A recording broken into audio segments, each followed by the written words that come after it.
Ian 77! DreamHack, make some noise for Vitor 75!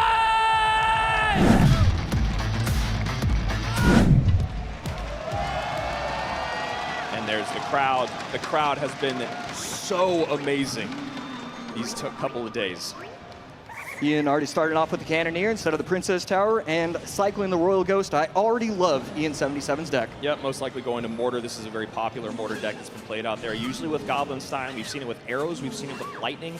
Feels like Lightning is usually the best way to go, but actually he's going to run a different version. There is an Evo Skarmy version out there as well, not quite as popular. Excited to see Ian come out with it in game number 1. And obviously I'm excited to see Mortar in game number 1. And Ian, I believe he's probably just recognizing the matchup early on, going with the Mother Witch super high. It's usually we see it cycle behind the crown or the King Tower. It's okay if you're giving up fireball damage early. Right there, just cycles it so high. Not sure how I'm feeling about that. And a lot of responses to Drill here. When you see the Ghost, you see the Skeleton King, and you see that Skarmy. So something that Vitor is going to have to think about. Activates the ability with the Skeleton King, trying to take out the Berserker, and will just about do that. The Cannoneer should be able to take it out cleanly, and it does. Wow, and the surround not done perfectly. Fire Spirit, though, comes out for Vitor to clean up that Skarmy, but we do have a lock here. And you can see Ian taking a look up going, all right, buddy, here we go. Yeah, just because you aren't ready doesn't mean I'm not ready. And there we go, Cannoneer takes out the left side perfectly. Evo Snowball going to get a lot of damage. And now all of a sudden, Vitor takes the lead. Yeah, back to, or already cycled to that very first Evo Snowball, throws it on top of that Skelly King. Ian has to take some damage to give some and finds himself, I mean, technically in about the same, or a little bit in the lead, right? It's about a 400 HP difference when those towers start. Yeah, it's always weird talking about who's in the lead, who isn't. Right there, activates the ability, 3 Elixir for Vitor, and he's Evo Ghost. Snowball off. Evo Ghost, Mother Witch is gonna retarget. Mother Witch retargets on the piggies. Skellies to make piggies, excuse me, and that tower is down below 1,000 HP already. 50 seconds remain in regulation. Yeah, and now he has the Evo Skarmy in cycle as well. Miner gonna go on top of the Crown Tower, and he's probably gonna be able to Vines once again. Yep. So Vitor needs to think of an answer, and he will. Those Vines, they really can catch you off guard. We saw it happen yesterday to Sam, where in one Evo Skeleton got away. Sandbox pulls the trigger on the Vines last second. That's GG, well played. Right now, Ian using the Vines to his favor. 5:17 remains on Vitor's tower. Only 20 seconds remain in regulation. Yeah, and Vitor's making it way too easy to defend with the Skeleton Kings. He's stopping the Drill, plus the Berserker, plus the Fire Spirit, and still being able to get offensive pressure with it. Vitor needed to set up differently on offense, and that's why Ian is in this lead. Ian drops the Minion Horde. Last card out. Only spell he has. Oh my goodness, it locks. And it locks. 104. Not enough, but a Miner plus some Vines is going to bring it pretty dang close. Ian needs to catch it. Is Vitor going in with the prediction Vines? He's not going to be able to defend. Forces out the Evo Snowball. The Fire Spirit is down. It doesn't matter. It's over. And you can see Ian looking at the crowd over and over throughout the game, feeling the energy from the room.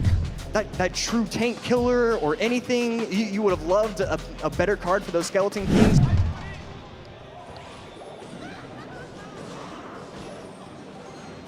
Good Mother Witch, going to be able to spawn 3 little piggies. The cannon should be able to defend properly.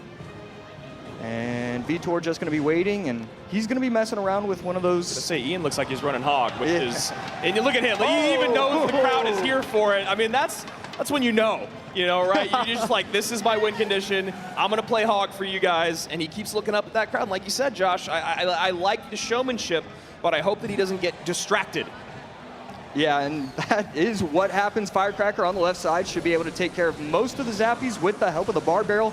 He recognizes Vitor shouldn't have a lot of Elixir, and the Fisherman to pull it to the King Tower. Good Fisherman from Vitor, but I don't know. Ian just looks like he knows this matchup so perfectly. He's just not worried. Ian, one of the first people to complete the 20-win challenge with Hog EQ. He was saying a lot in his video that Hog EQ is not as popular as it has been, not seeing a lot of it in the 20-win challenge. Then he did it, and then I started to see a lot more of it. I don't know if those things I watched that same YouTube video. It was a great video. Yeah, he's a great content creator. So here we go early on. Things pretty close. Did get a Hog hit in, but it did have to sacrifice a King Tower activation. And this is also interesting because Vitor and his coach are known to go beat down after losing game 1. So I wonder if this is a deck that Ian feels incredibly confident with, getting another hog hit or 2 in, and he's got a decent counter push on the right-hand side. Yeah, beautiful setup from Ian. He's not going to go with the cannon low. Instead, he's going to defend with the Mighty Miner, take out the RG, protect himself from those zappies. Ghost is going to stay alive long enough that the tower can take it out, and the Mighty Miner plus Skelly is going to lock everything up. Skelly's come down to clean up that zappy. Really like that play there, just to make sure the Mighty Miner doesn't lose too much HP. Now going back in, going to have to get that Fish Boy in, and pulls it right back to the Giant Skelly. I don't know if that's going to be enough DPS. Oh, there it is. Okay.